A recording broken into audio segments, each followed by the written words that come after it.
avec la communauté des Mormons en Polynésie. Les premiers d'entre eux sont arrivés en 1844. C'était la première fois que des missionnaires devaient enseigner dans une autre langue que l'anglais.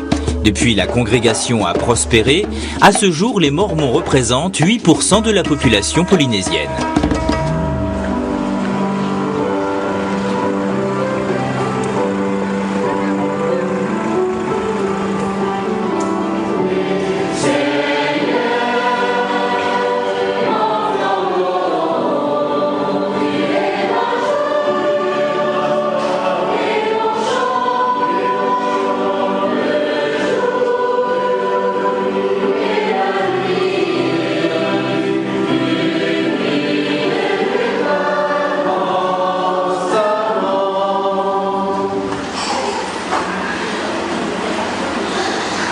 J'ai mon fils qui a quelques de son vie. Je suis un ancien sportif de haut niveau et apparemment, un des plus grands combats que j'ai eu à faire dans ma vie, c'est justement la naissance de mon fils. Mais je peux vous dire que j'ai un temps qui s'applique dans ce genre de situation, c'est que s'il ne vous tue pas dans une forme. Le temps passe tellement vite et autour de nous, beaucoup d'activités extérieures nous attirent et volent un peu de notre temps avec nos enfants ou avec notre épouse. Donc j'aimerais profiter de cette occasion pour nous rappeler à tous la nécessité de faire des activités en famille. Et je témoigne de ces choses au nom de Jésus-Christ. Amen. Comment c'était clair que tout allait s'arranger. Le premier dimanche du mois, tous les membres de l'Église sont libres de venir s'exprimer pour rendre un témoignage sur Jésus-Christ. Ça nous donne l'occasion de se ressourcer spirituellement, d'être ensemble.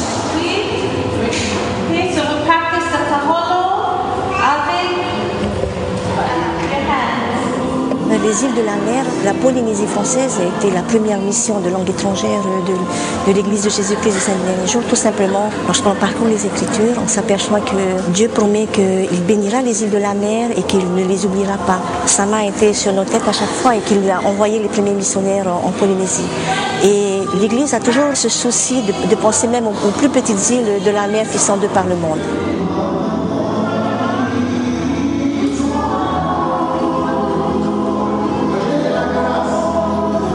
Je suis fière d'appartenir à l'Église de Jésus-Christ des Saints des Derniers Jours et je suis fière de porter le nom du Christ. J'aime beaucoup participer aux activités de l'Église parce que comme ça me permet de rencontrer d'autres jeunes de mon âge et de passer des moments avec eux.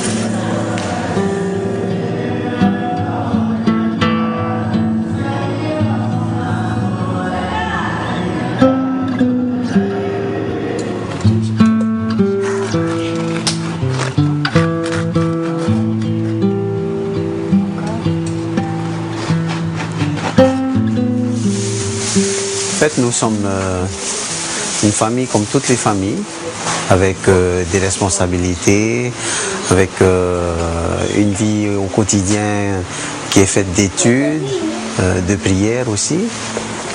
Tu fais ta prière? Allez. Au nom de Jésus-Christ, Amen. Amen. Bon appétit.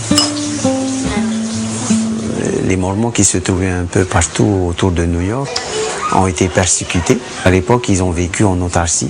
Mais avec les années qui ont passé, les gens ont reconnu que derrière ces croyances que nous avons, il n'y avait rien de diabolique, ni même de méchant. Hein.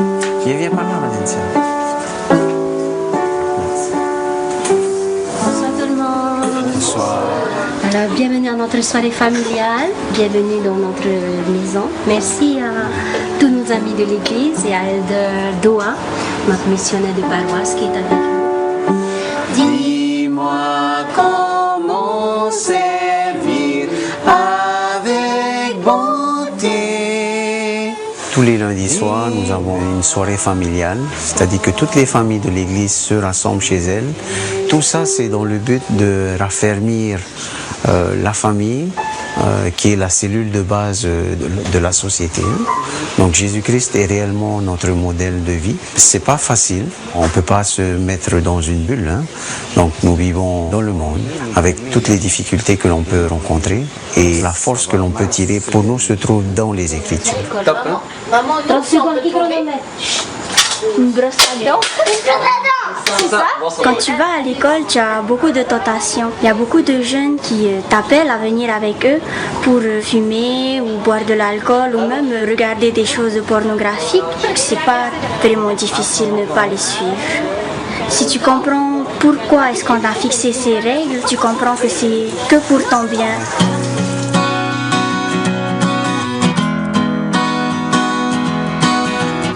Là, nous avons assisté à la réunion de mise à part d'un missionnaire qui s'apprête à partir demain matin au Bénin, en Afrique.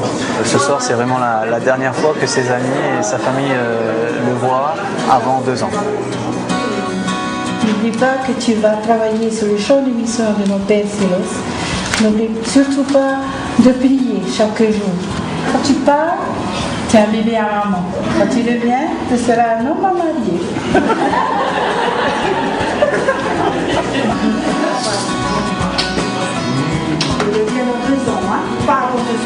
On le prépare depuis qu'il est petit. Donc maintenant ça va. Vous voyez que je pleure là? Je suis très heureuse et très fière de mon fils. Le Seigneur pourra te donner des épreuves que tu ne saurais surmonter.